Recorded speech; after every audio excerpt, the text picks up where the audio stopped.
Hi everyone, Barnaby here. Okay, so today let's talk about intonation and tuning on this thing. What a nightmare. So you know when you get a conductor or a teacher and they say to you, there's no excuse for trombone players to play out of tune. I think what you should do is politely stand up, hand over your trombone to them and say, you blow down this metal pipe and see if you can get it in tune. And then hopefully you won't be escorted out of the room. But yes, it is really hard to play in tune on this metal pipe that moves around when you blow it. So let's talk about it. I'll tell you some things that I've been working on, but it is a constant battle that hopefully should just become automatic to you every time you pick it up and every time you play it. So where do I start? Well, a couple of things is, there's two things about tuning, I think. There's playing in tune within yourself while you're playing, and then there's also playing in tune with other people. So let's just talk about playing in tune by yourself. Now, obviously, the first thing is there's a tuning slide here. I believe that on all trombones, you're meant to pull it out like half an inch. If it's fully in, you'll probably be sharp. If it's fully out, you'll probably be flat. So automatically, just pull it out a tiny bit, if you can see on there. Just pull it out a tiny bit. That's a good place to start. Now, if I'm honest, I hardly use this. I hardly use it. Very rarely do I alter this tuning slide. I always adjust from the slide, from the main slide.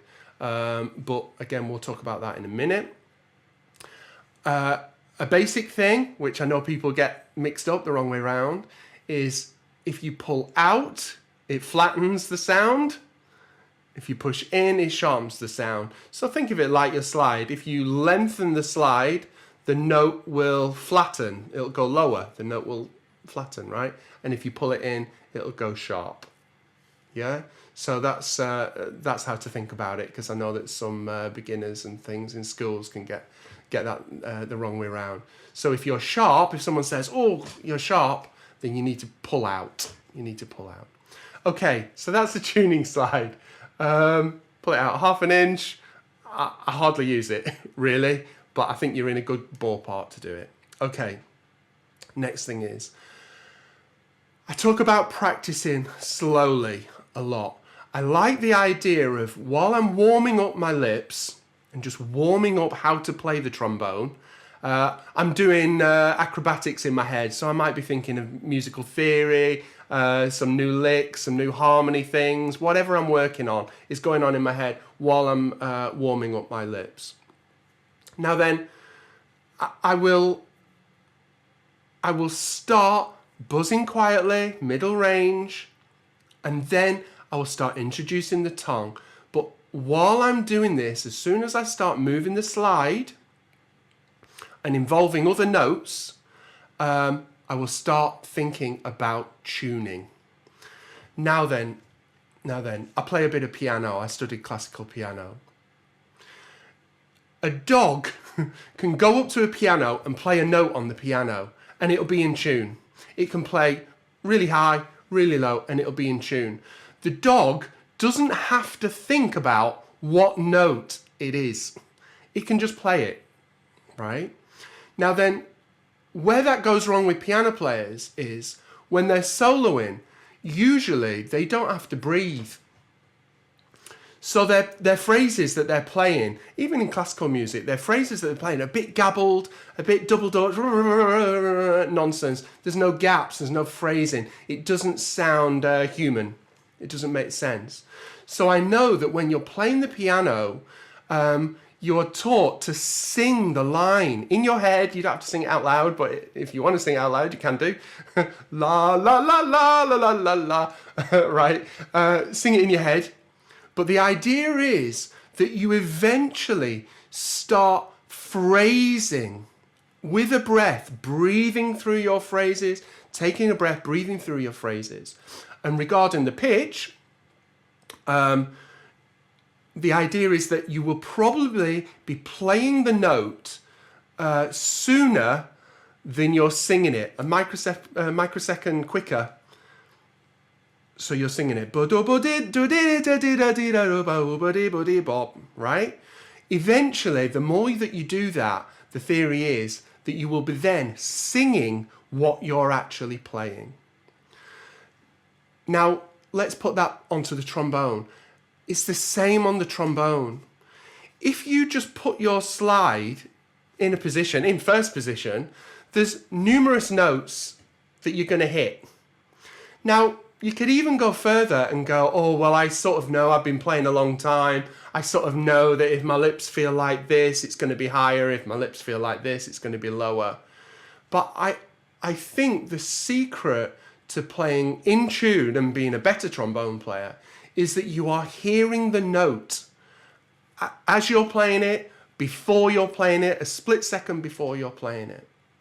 So that you know roughly the note that you're going for. Now, I don't have perfect pitch, but once I've got my first note, my relative pitch is pretty good so that I can start hearing. And I can start hearing if I play a tone interval that, oh, I'm slightly sharp, oh, that doesn't sound great, oh, I'm flat, oh, I need to sharpen up. So therefore, when I'm doing my scales and patterns and things like that, I'm really concentrating on the intervals between the two, and I'm doing them slowly. All that good stuff that I mentioned on my other videos about the muscle memory of when my slide is in the correct position, my tongue articulates it, I'm doing it slowly in time so that everything is coordinated. And I'll do it slowly, slowly, slowly, 1,000 times, whatever I'm learning, and then I'll gradually speed it up. And what am I doing there? I'm building up this coordination. I'm building up muscle memory so that I know where third position is, where middle C is. It's there, it's there. And even take the trombone away, it's there. The theory of that is that if you had a spoon and a bowl of cereal and you close your eyes, you could put the spoon in the bowl and you could get it into your mouth. You would not, if you had your eyes closed, you would not miss your mouth. Maybe you would. No, you wouldn't miss your mouth.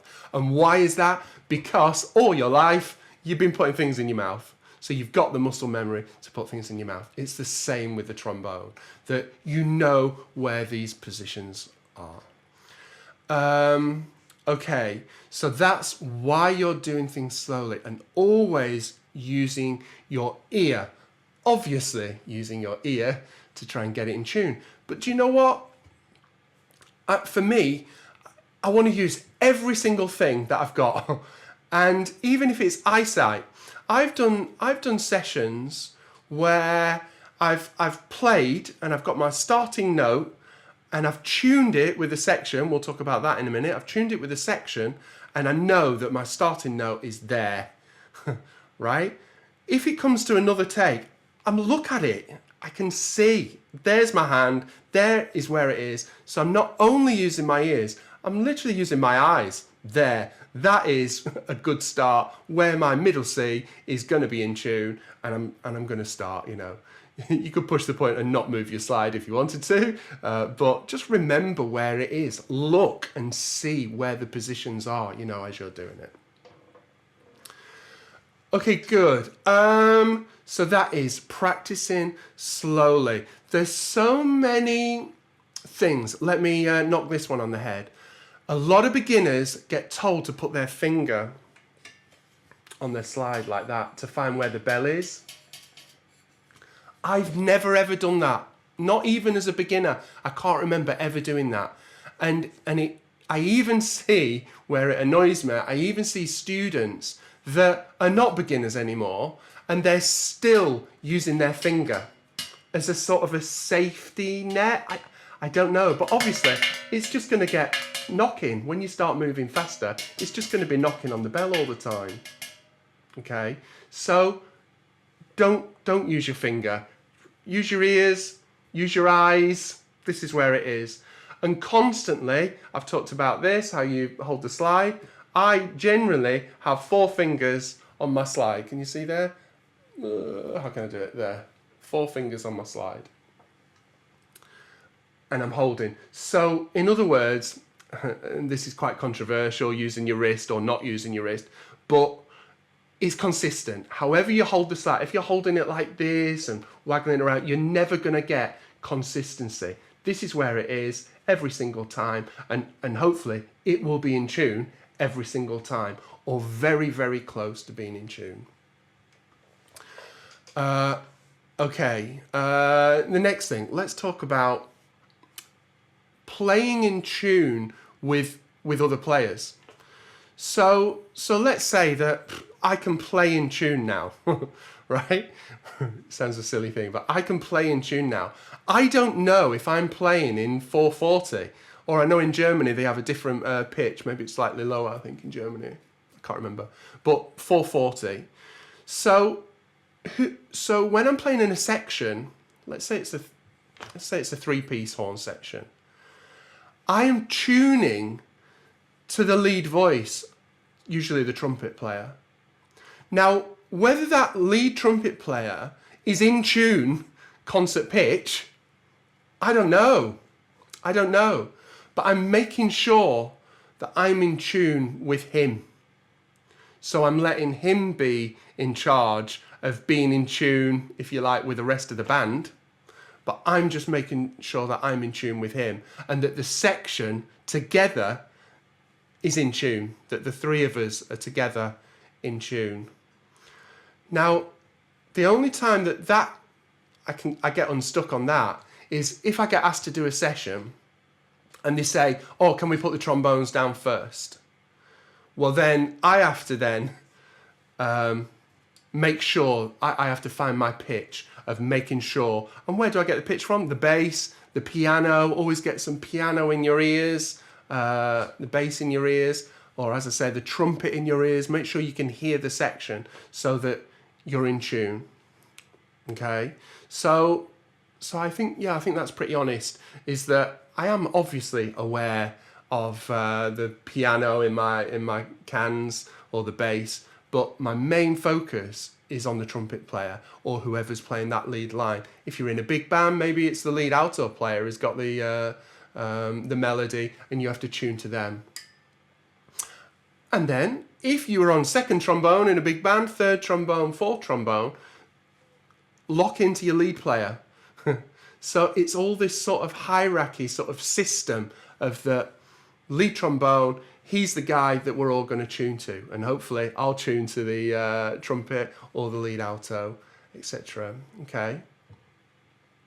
Now then, here's another thing that we should talk about, which a lot of brass players are using, and I use, is something called a snark. So, have you seen these things? So guitar players have them, and basically, I think they're about £5. Get a couple on Amazon, £10, I think. They're really cheap. They just take a little sort of watch battery that you put them in. They've got a microphone on them, but they've also got a vibration thing. So you want to put it on the vibration thing, and you just stick it on the end of your bell. Make sure you can see it. It moves around, and it can tell you if you're sharp or flat. Now then, is this a cheat? Yeah, it's a bit of a cheat. However, when you're in those sessions, when you're doing that thing and the pressure's on, just to know that is pretty, that's pretty bang on. I use it when I'm practicing. I use it when I'm warming up. I use it when I'm swapping horns, large bores, all different horns are all slightly different.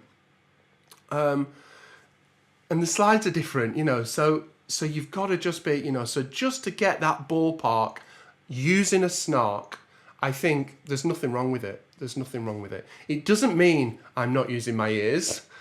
Of course I'm using my ears, but I'm just using everything I've got. Now, the downside of Snarks are, if you're playing fast, it doesn't work. It's usually if you're playing long, slow notes, you know, that you can get in tune. I've tried it on bass trombone, and yeah, it's not great down below. It's not great down below. It can't really feel the vibrations. And I think the other thing with the Snarks are, if you're playing quietly, you've got to put some air through it so that the Snark can feel the vibrations through the instrument for it to really work. But it is a good tip. I've seen Wayne Bergeron sitting on these LA sessions, and he's just got a Snark on the top. Now then, here's another point. Let's say, this gets to your sort of Jacob Collier sort of stuff, is that if everybody used a Snark and everybody played every note exactly in tune, probably wouldn't sound very good. And why? I mean, A, that never happens. That'll never happen. But I think when you're in a brass section or a brass band or anything like that, I think it's the whole sound of the brass that the trumpet player might be slightly sharp, the trombone player might be slightly flat, the euphonium player might be bang on in the middle. And it's this variation around this exact, perfect, computerized pitch that warms the sound. We're talking about vibrato, moving up and down the pitch in some cases, softer, quieter. Some notes might be sharper, some notes might be flatter. And I think it's that gives a brass section, whether it's a three-piece or it's a brass band, you know, when you're playing these beautiful hymns, that it sounds warm. It's sort of in pitch. Everybody is sort of in tune. I mean, this has been really detailed, but that's what gives it the sound. You know, that's what gives it the sound. So, Snarks, some teachers, I never use them. I've always got one in my case, especially if you're teaching other students. Just put a Snark on. It's really interesting. You might find that you're always playing a G flat, a top G flat.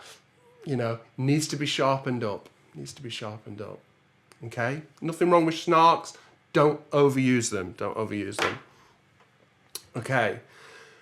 Now, only last week did somebody tell me this. A D, just above middle C, is apparently the perfect note on a trombone for tuning. So everyone tunes to an A, you know. For us, that's not great, because an A could be anywhere, couldn't it? Right? Only last week someone told me a D is the perfect note for tuning, and on trombones, a D in first position is where you should tune from. Because you will find that when you go to that everything in first position is not in tune. It's close, but it's not in tune. If you go to an F and you're playing in first position, I always have to flatten it a bit. I always just have to pull it out a bit from first position, only slightly. But that partial, if you continue it down, basically gets exaggerated. And especially when you're playing E flats, you know, E flats, they're really flat. Don't be playing E flats any higher than your bell. They should be right on your bell, if you like. So all that partial down from an F to an E flat, I'm on about above middle C, are always slightly flat. And then the next partial up, you know, as I say, I see people playing G flats and A flats and not moving their slide. Well, G flats are sharp. You know, you need to sharpen them on the slide. There's things like that. And again, a Snark can help with that. A Snark can help with that. To just start learning, oh, actually, you know, this is where it is. Okay. So, you know, when you see these incredible classical players doing their lip flexibilities, right? The good ones are moving their slide because the partials, it's hardly anything, but it makes a difference. It makes a difference, you know. So That's good. Okay, next thing is Melodyne. Why don't I talk about Melodyne? So, a terrible word, auto-tuning. We hate auto-tuning. Well, if you do a lot of studio stuff, there's a program called Melodyne. You should use it. You should use it. Again, like I've talked about before, if you grab a trombone note, if you grab the whole trombone take and you put it to 100% tuning, then that's when you sort of get your share, right? You get all that. And trombone sounds like a keyboard. You sort of make it sound like a keyboard. So 100% is probably too much. Maybe 80%, so you've got that natural thing, and they call it a drift. So if you hold a note, and it slightly goes off at the end, you can alter that drift so that it'll just stay exactly. Now then, leave the drift alone. You can tune, and maybe don't tune the whole take to 80%. I'll talk about it. I'll tell you what will happen if you do that. But just tune the notes. Use your ear. Close your eyes. Listen to your take. That note's just slightly out. It's a great take. It's the same with vocal when you're recording vocals. They did an amazing performance, but one of the notes is slightly out of tune. It's like, can you do it again, please? It's like, no, we can just tune that one note to get it into tune. Now then, again, let's say I track up loads of trombones and loads of trumpets, like a big band section or something. If I tune them all, to 100%, it sounds like a keyboard, which you don't want. Sounds rubbish. If you tune them all to 80%, in some cases, it can lift. It can lift everything. Oh, brilliant. Yeah, great. That's fresh. It sort of sounds fresher, you know. But you sort of miss the natural sound.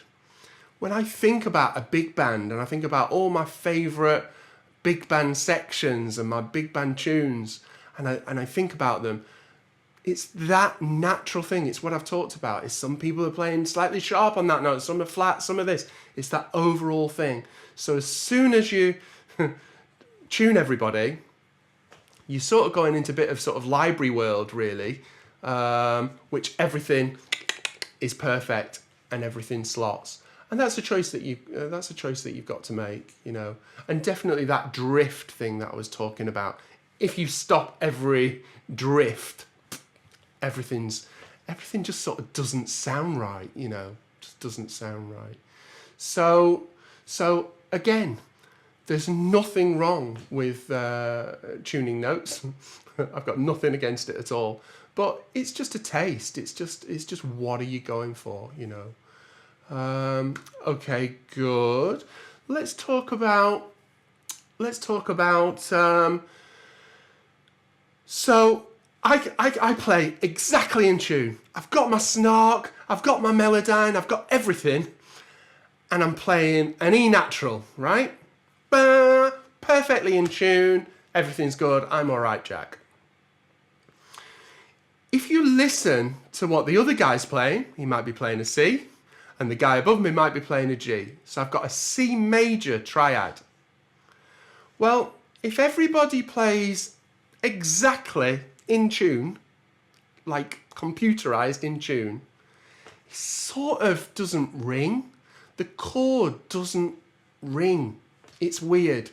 It's all correct, but it doesn't ring. And again, this is where you start getting into the Jacob Collier stuff and the piano, the well-tempered piano, how that's tuned, and all this is that you have to flatten a major third on a chord to make it ring.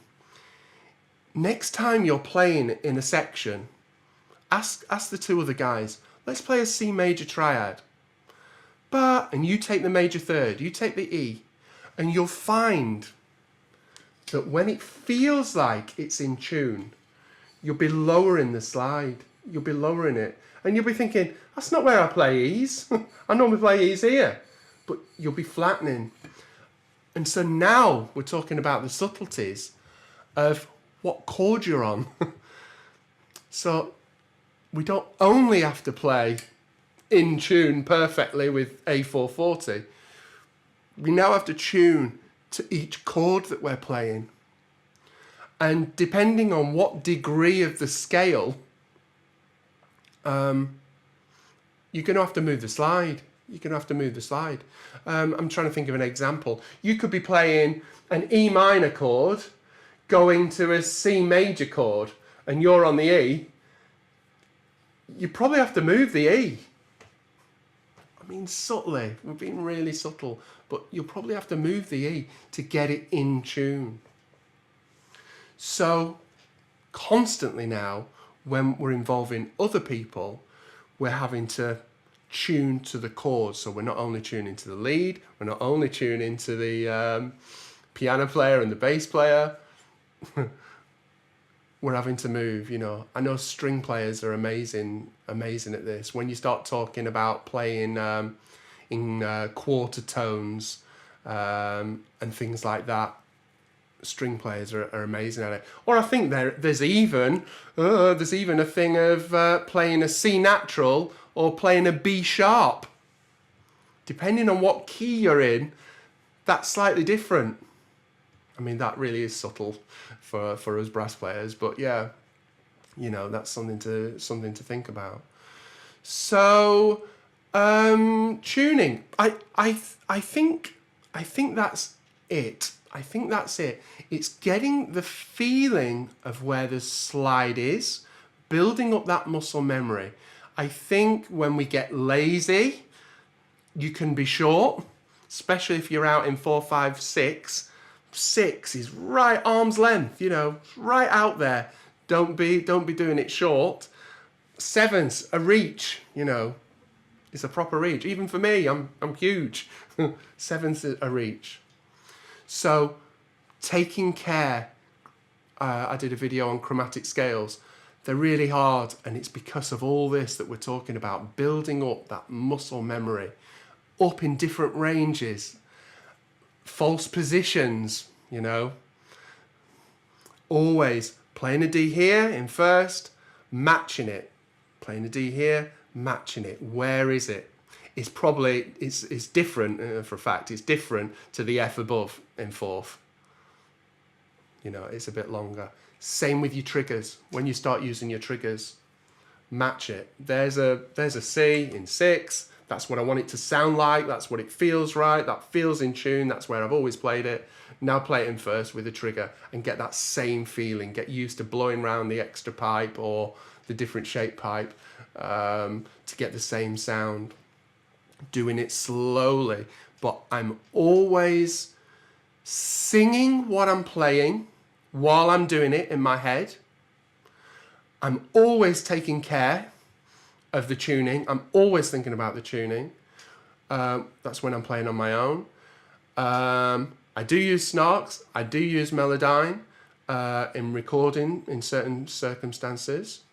But I'm always using my ears and my eyes for tuning, to pitch and to make sure that every chord I'm on and every section I play in, I'm in tune. Any questions, feel free to ask me. I think I've covered a lot of things. Air's another good one. Well, I say to students, if you ever playing and you think you're out of tune, blow louder, blow louder. Now, usually what happens, that's the opposite of what people want to do, is if they think they're out of tune, they back off a bit.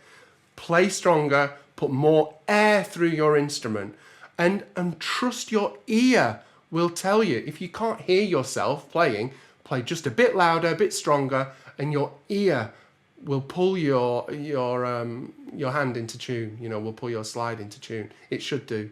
So trust yourself, trust your ear. I think here's another thing I've just thought of. If you're a trumpet player and your trumpet is out of tune, generally, what starts happening is you'll start lipping the notes up and down to get it into tune. obviously across the ranges. Now, great, that's what you're meant to do, to make sure that you're all in tune. However, if you're doing a whole gig of that and you're constantly lipping notes up and down to get in tune because your horn is out of tune, then you're going to get tired. You're going to get tired. And I think the same principle goes on the trombone, is that if you are constantly playing notes with your slide is not in the correct position, you'll start lipping notes and you'll get tired. And also, which happens, if your slide isn't in the right position, you're singing the tune, you're singing the pitch, this is the note I want, and you go for it and your slide is sharp, you'll split it. And that's usually why splits happen, is that on trombone, is that your slide is not in the perfect position for the note. You're hearing the note sharp and your slide is flat, your trombone can't handle it and it'll split. So I think there's lots of things there on tuning. But yeah, any questions, comment below. Check out my Patreon page. I do individual online lessons, and there's 1,000 videos there full of lots of good stuff, along with my study book, which you don't have to subscribe. You can just use the shop at Patreon there and buy that funky study book. Subscribe, do all that good stuff. Good luck, everyone. See you soon.